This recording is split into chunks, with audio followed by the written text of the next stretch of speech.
9절까지 말씀입니다. 함께 합독하겠습니다. 그러므로 사랑하고 사모하는 나의 형제자매 여러분, 나의 기쁨이요 나의 면류관인 사랑하는 여러분, 이와 같이 주님 안에 굳건히 서 계십시오. 나는 유오디아에게 권면하고 순두계에게도 권면합니다. 주님 안에서 같은 마음을 품으십시오. 그렇습니다. 나의 진정한 동지여, 그대에게도 부탁합니다.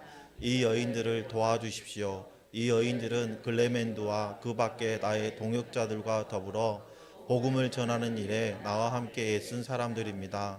그들의 이름은 생명책에 기록되어 있습니다. 주님 안에서 항상 기뻐하십시오. 다시 말합니다. 기뻐하십시오. 여러분의 간용을 모든 사람에게 알리십시오. 주님께서 가까이 오셨습니다. 아무것도 염려하지 말고 모든 일을 오직 기도와 간구로 하고 여러분이 바라는 것을 감사하는 마음으로 하나님께 아뢰십시오. 그리하면 사람의 헤아림을 뛰어넘는 하나님의 평화가 여러분의 마음과 생각을 그리스도 예수 안에서 지켜줄 것입니다. 마지막으로 형제 자매 여러분, 무엇이든지 참된 것과 무엇이든지 경건한 것과 무엇이든지 옳은 것과 무엇이든지 순결한 것과 무엇이든지 사랑스러운 것과 무엇이든지 명예로운 것과 또 덕이 되고 칭찬할 만한 것이면 이 모든 것을 생각하십시오. 그리고 여러분은 나에게서 배운 것과 받은 것과 듣고 본 것을 실천하십시오. 그리하면 평화의 하나님께서 여러분과 함께 하실 것입니다. 아멘. 유명한 성자가 한 분 계셨어요. 근데 이 성자의 동생도 하나님께 헌신해서 이렇게 목회 사역자로 살고 있었어요. 이 마귀는 이 유명한 이 성자를 넘어뜨리기 위해서 온갖 방법을 다 동원했습니다. 돈으로 유혹해보고 여자로 유혹해보고 온갖 것으로 유혹했지만 이 성자는 넘어지지 않았어요. 그런데 마귀 대장이 어느 날 이 성자에게 와가지고 한마디 했는데 이 성자가 그만 얼굴빛이 확 변하더니 넘어지고 말았습니다. 마귀가 무슨 말을 했을까요?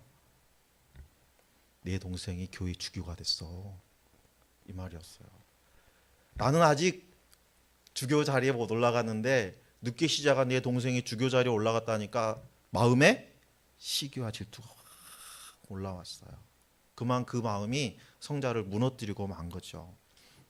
그런데 여러분, 이 시기와 질투는요, 성자만의 문제가 아니라 모든 사람은 다 가지고 있는 본성과 같은 거예요. 사람들은 누구나 칭찬받는 것을 좋아합니다. 그런데 다른 사람이 나보다 낮게 여겨지는 것을 참을 수 없어요. 왜 이런 현상이 발현되냐면요, 내가 아직 교만하기 때문이라요.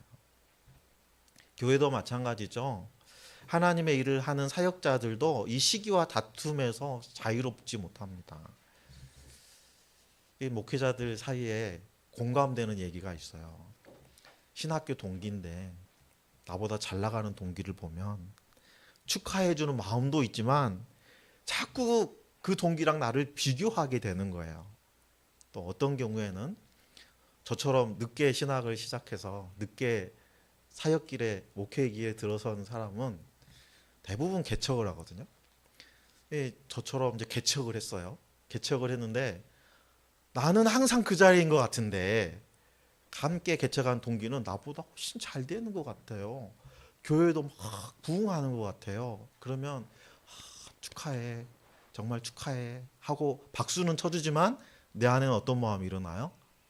괜한 시기와 질투의 마음이 일어나요.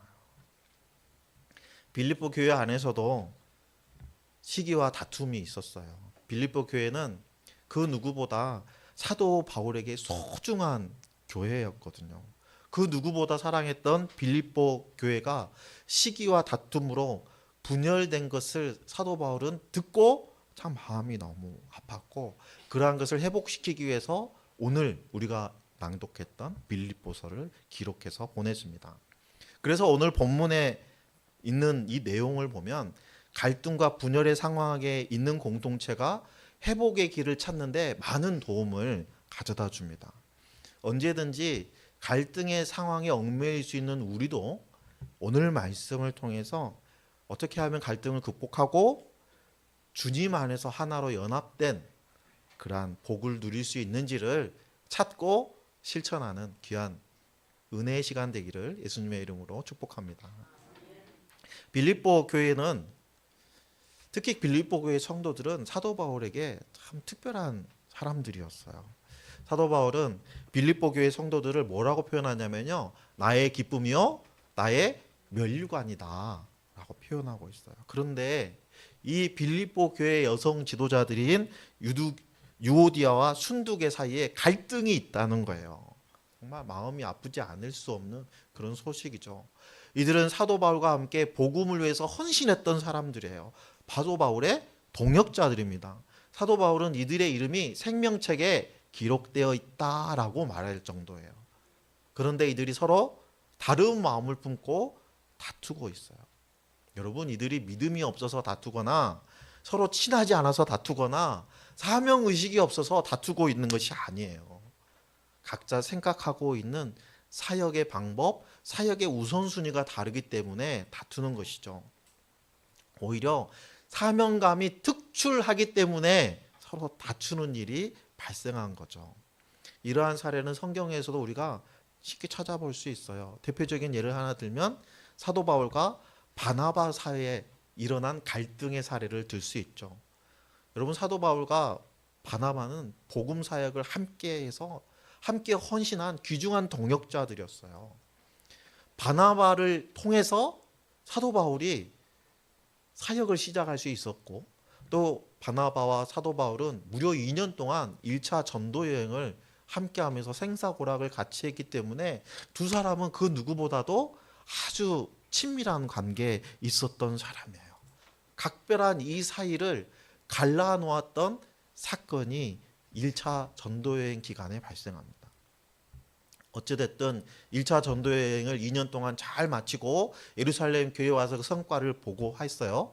그리고 나서 1차 선교여행의 성과가 너무 좋으니까 우리 2차 선교여행도 가보자 하고 계획하게 됐단 말이죠. 이때부터 문제가 생각이 납니다. 바나바는 1차 전도여행 때 중간에 되돌아가 버린 마가 요한에게 다시 한번 기회를 주자. 마가 요한이 철저하게 반성하고 회개하고 이번에 다시 기회를 달라고 간청하고 있으니 이번에는 다를 것이다. 우리가 이 사람에게 기회를 줘서 이 사람도 사역자로 온전히 서게 하자. 바나바 다운 말이죠. 바나바는 뒤에 사역자를 세우는 데 진심이었던 사람이거든요. 그런데 사도 바울은 달랐습니다. 어떻게 1차 선교여행 때 우리를 버리고 떠난 사람을 함께 데려갈 수 있겠느냐? 반대했어요. 바나바가 계속해서 사도 바울을 설득했지만 사도 바울은 완고했습니다.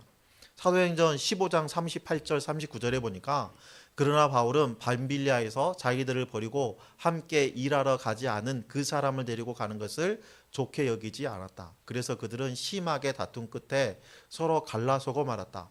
바나바는 마가를 데리고 배를 타고 키프로스로 떠나갔다. 이렇게 기록하고 있습니다. 이 일로 두 사람은 갈라져서 사도 바울은 실라를 데리고 1차 전도여행을 했던 곳으로 다녀갔고, 바나바는 마가 요한을 데리고 함께 선교여행을 떠나게 됩니다. 여러분, 사도 바울과 바나바가 마가 요한을 데리고 가는 문제로 인해서 서로 싸웠던 것은 두 사람 모두 복음의 사역을 망치려고 싸운 게 아니죠. 오히려 흠없이 잘하려고 하다 보니까 다툼이 발생한 거예요. 빌립보 교회 또한 여성 지도자들도 서로 잘하려다가 보니까 갈등이 생기고 다툼이 발생한 것입니다. 이러한 상황에서 사도 바울은 빌립보 교회를 향해서 세 가지를 명령합니다. 첫 번째는 주님 안에서 굳게 서라는 거예요.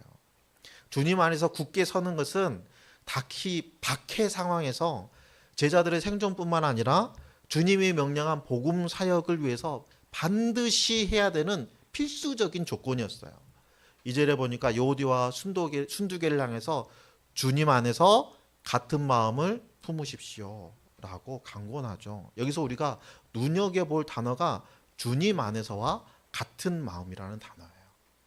요한복음 17장에 예수님께서 잡히시던 날 밤에 겟세마네 동산에 가서 땀이 피가 되도록 기도하시는 장면을 우리가 볼 수 있죠. 이때 예수님은 제자들의 하나됨을 위해서 기도하셨어요. 21절에 보니까 아버지께서 내 안에 계시고 내가 아버지 안에 있는 것 같이 그들도 하나가 되어서 우리 안에 있게 하여 주십시오. 그래서 아버지께서 나를 보내셨다는 것을 세상이 믿게 하여 주십시오. 23절에는요, 같이 읽을까요? 내가 그들 안에 있고 아버지께서 내 안에 계신 것은 그들이 완전히 하나가 되게 하려는 것입니다. 그것은 또 아버지께서 나를 보내셨다는 것과 아버지께서 나를 사랑하신 것과 같이 그들도 사랑하셨다는 것을 세상이 알게 하려는 것입니다. 여러분, 예수님은 겟세마네 동산에서 제자들이 하나 되기 위한 기도를 무려 3번이나 반복하셨어요.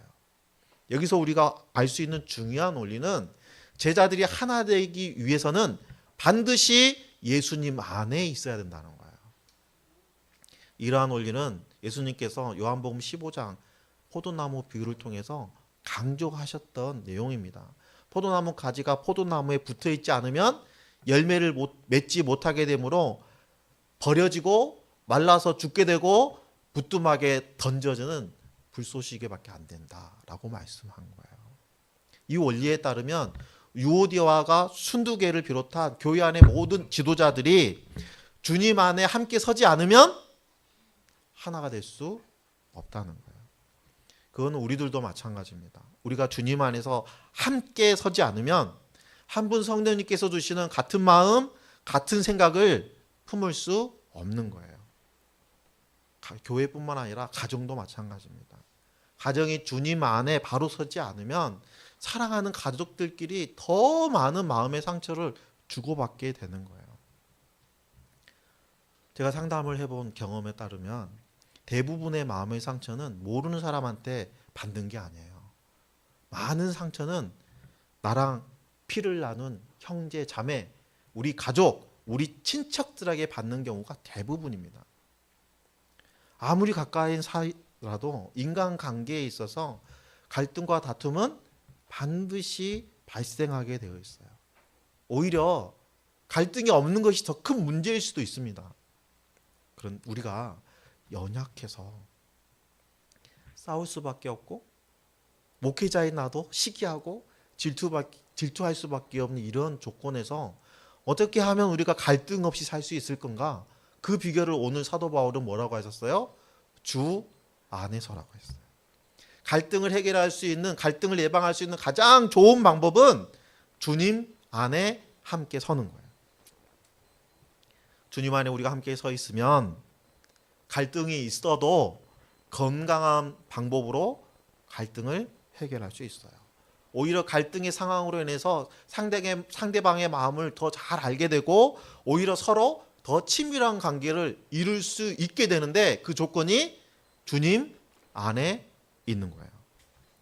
그러므로 같은 마음으로 하나님께서 우리에게 주신 사역을 감당하기 위해서는 주님 안에 굳게 서는 것이 중요한 겁니다. 주님 안에 우리가 온전히 서 있을 때, 올바로 서 있을 때 우리는 제대로 볼 수 있고 상황에 어떤 상황에도 흔들리지 않고 온전한 연합을 이룰 수 있는 거예요. 사도 바울이 빌립보 교회를 향한 두 번째 명령은 항상 기뻐하라는 거예요. 4절에 주님 안에서 항상 기뻐하십시오. 다시 말합니다. 기뻐하십시오. 기뻐하라는 말씀을 두 번이나 반복하고 있어요. 주님 안에서 기쁨을 누리라고 명령하고 있습니다. 지금 사도 바울은요, 로마의 감옥에 갇혀 있어요. 언제 죽을지도 모르는 상황이에요. 빌립보 교회 성도들은 세상의 박해와 내부적으로는 분열로 인해서 굉장히 큰 어려움을 겪고 있는 상황이에요. 여러분, 사도 바울이나 빌립보 교회 성도들이나 기뻐할 만한 이유가 하나도 없어요. 교회 안에 율법주의자들과 세속주의자들이 공존하고 있어도 지금 유오디와 순두계의 갈등 외에도 얼마든지 다른 갈등이 폭발할 수 있는 위험한 상황에 처해 있어요. 그런데 이러한 상황에서 사도 바울은 기뻐하고 기뻐하라고 명령합니다. 어떻게 기뻐할 수 있습니까? 그 비결은 오늘 본문에서 두 가지로 얘기합니다. 기뻐할 수 없는 상황에서 기뻐할 수 있는 비결은 관용을 드러내는 거예요. 5절에 보니까 여러분의 관용을 모든 사람에게 알리십시오. 주님께서 가까이 오셨습니다. 라고 말씀하세요.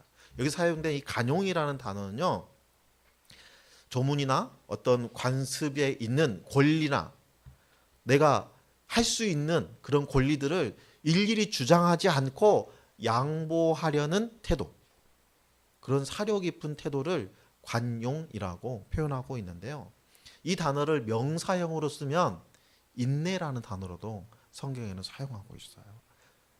그리고 우리가 알아야 될 중요한 포인트 중에 하나는 이 관용의 대상이 성도들이 아니에요. 이 관용의 대상이 가족들이 아니에요. 이 관용의 대상은 모든 사람들이에요. 모든 사람들이라는 것은 빌립보 교회 내에 갈등과 분열을 일으키는 지체들도 포함하는 거고요. 교회 밖에서 교회를 핍박하는 사람들도 포함하는 거예요. 빌립보 교회 성도들이 이 상황에서 모든 사람에게 관용을 보일 수 있는 이유는 주님께서 가까이 오셨기 때문이에요. 여러분, 주님께서 가까이 오셨다는 말이 무슨 의미일까요? 첫 번째는요, 주님 다시 오시는 그날이 가까이 왔다. 종말의 때가 가까이 왔다.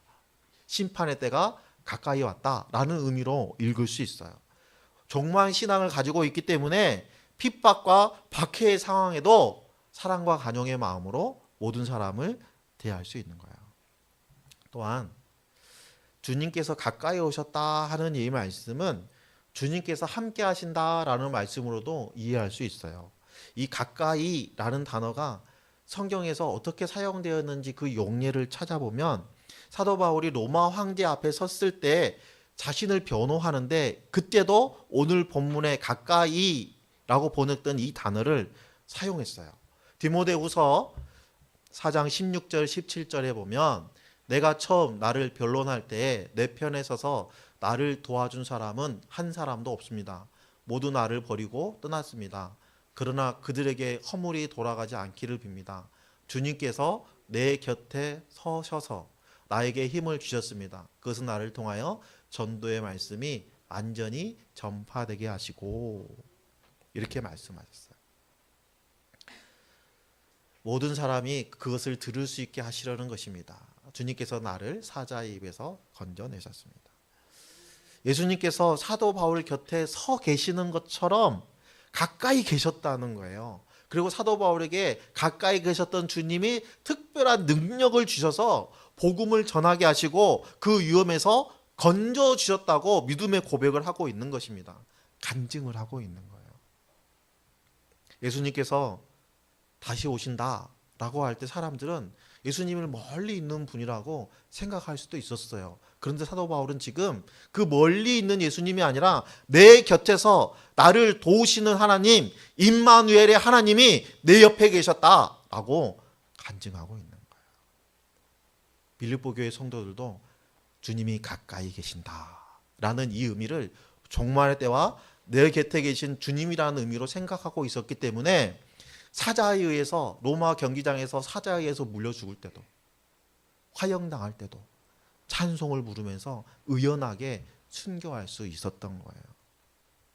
여러분, 기뻐할 수 없는 상황에서 기뻐할 수 있는 또 다른 비결은 감사함으로, 모든 일에 감사함으로 하나님께 간구하는 거예요. 6절에 보니까 아무것도 염려하지 말고 모든 일을 오직 기도와 간구로 하고 여러분이 바라는 것을 감사하는 마음으로 하나님께 아뢰십시오 라고 말씀하세요. 염려는 우리 마음을 혼란스럽게 합니다. 우리의 믿음을 흔들어대요. 우리의 능력으로 할 수 없는 일들을 우리가 염려하고 근심하는 것은 우리의 인생에 아무런 도움이 되지 않습니다. 마태복음 6장 27절 뭐라고 하시죠? 같이 읽습니다. 너희 가운데서 누가 걱정을 해서 자기 수명을 한순간인들 누릴 수 있느냐. 여러분, 우리가 할 수 없는 일들을 내 힘으로 해보겠다고 아등바등 힘을 쓰고 근심 걱정하는 것이 교만이에요. 할 수 없는 일들은 하나님께 맡겨드리고 내 능력으로 할 수 있는 일에 최선을 다하는 것이 성도의 모습입니다. 내가 할 수 없는 일이지만 전능하신 하나님께 맡겨드리면 천지를 지으신 하나님께서는 이 문제를 반드시 해결해 주신다. 그 믿음으로 미리 감사하고 기도하는 거예요. 진정한 감사는 상황이 좋아진 뒤에 드리는 감사가 아니에요. 여전히 나를 둘러싼 상황이 어렵고 힘들지만 하나님께서 역사하실 것을 믿고 미리 감사하는 것입니다. 내가 가진 모든 문제들을 감사함으로 하나님께 맡기고 나면 더 이상 내가 불안해할 필요가 없죠. 내가 두려워할 필요도 없습니다. 이렇게 감사함으로 간구하면 어떤 결과를 마주합니까? 7절 같이 읽습니다. 그리하면 사람의 헤아림을 뛰어넘는 하나님의 평화가 여러분의 마음과 생각을 그리스도 예수 안에서 지켜줄 것입니다. 아멘. 성도들의 흔들리지 않는 믿음은 주님 안에 서서 감사함으로 기도하는 것에서 시작된다는 거예요. 그렇게 누릴 수 있다는 거예요. 오늘 말씀 중에서 항상 기뻐하고 감사함으로 모든 일을 하나님께 간구하라는 것은 데살로니가에서도 말씀하셨던 거예요. 16절부터 18절까지 같이 읽습니다. 항상 기뻐하십시오. 끊임없이 기도하십시오. 모든 일에 감사하십시오. 이것이 그리스도 예수 안에서 여러분에게 바라시는 하나님의 뜻입니다. 오늘 말씀과 같은 말씀이에요. 모든 사람들을 관용으로 대하고 염려하지 말고 모든 일을 감사함으로 하나님께 간구하여서 기쁨을 누리는 것. 이거는 사도 바울의 생각이 아닌 거예요. 이건 누구의 뜻이라고요? 하나님의 뜻이라는 거예요. 사도 바울의 빌립보 교회를 향한 명령 세 번째는요, 배운 것과 받은 것과 듣고 본 것을 실천하라는 거예요. 9절 말씀 같이 있습니다. 그리고 여러분은 나에게서 배운 것과 받은 것과 듣고 본 것을 실천하십시오. 그리하면 평화의 하나님께서 여러분과 함께 하실 것입니다. 아멘. 예수님께서 제자들을 가르치실 때 교실 안에서 이론적으로 가르치신 게 아니잖아요.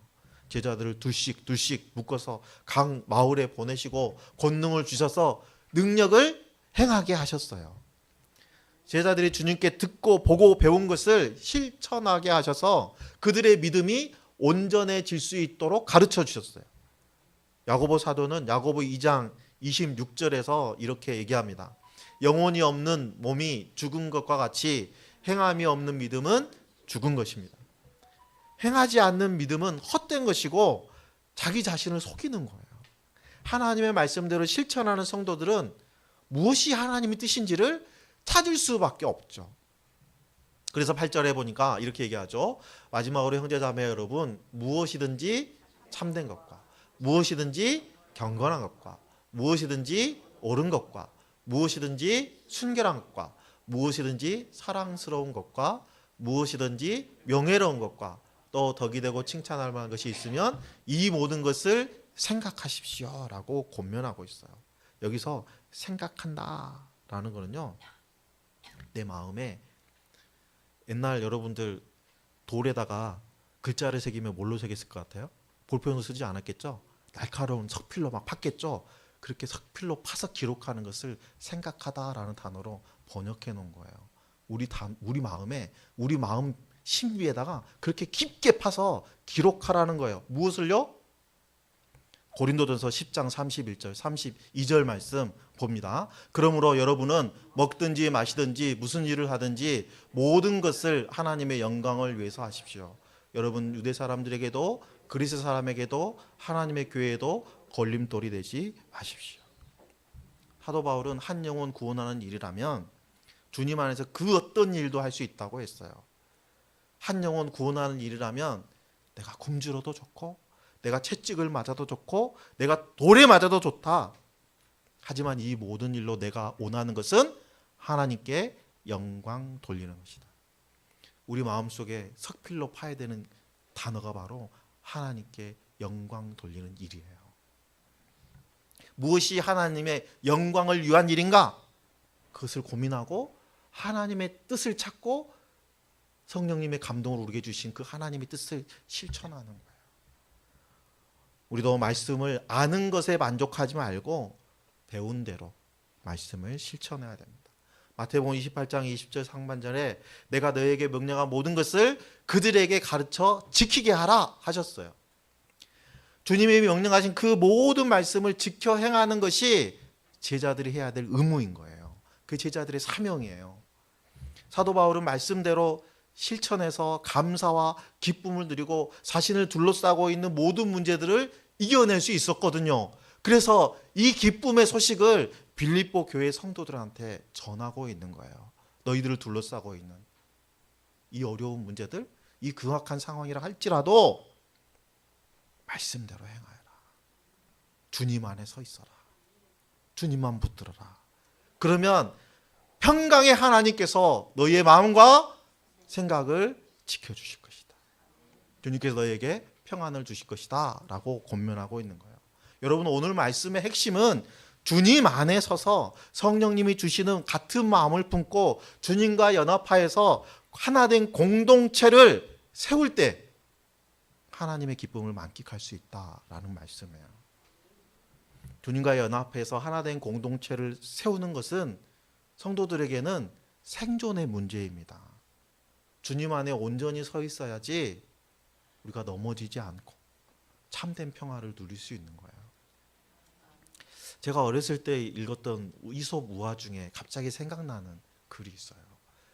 황소와 사자라는 이야기입니다. 어느 들판에 4마리 황소가 한가롭게 뛰어놀고 있습니다. 황소들은 풀을 뜯어 먹을 때나 잠을 잘 때나 이 4마리 황소는 늘 함께 했어요. 언제나 함께 할 만큼 이 4마리 황소들은 친했습니다. 위험이 닥치면 서로 힘을 합쳐서 그 위기를 극복했어요.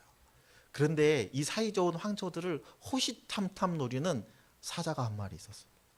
그런데 아무리 사자라도 힘센 황소 4마리를 한꺼번에 감당하는 것은 역부족이었어요. 그래서 이 사자가 꾀를 냅니다. 어느 날 황소 한 마리가 약간 뒤에 처져 있는 거예요.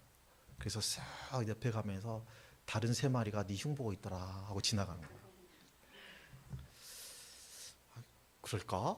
정말로? 이런 생각을 하고 있는데 또 시간을 두고 지나가다가 한 마리가 뒤로 축 처져 있으니까 이 사자가 쓱 지나가면서 다른 애들이 너 흉보고 있어 하고 지나가는 거예요.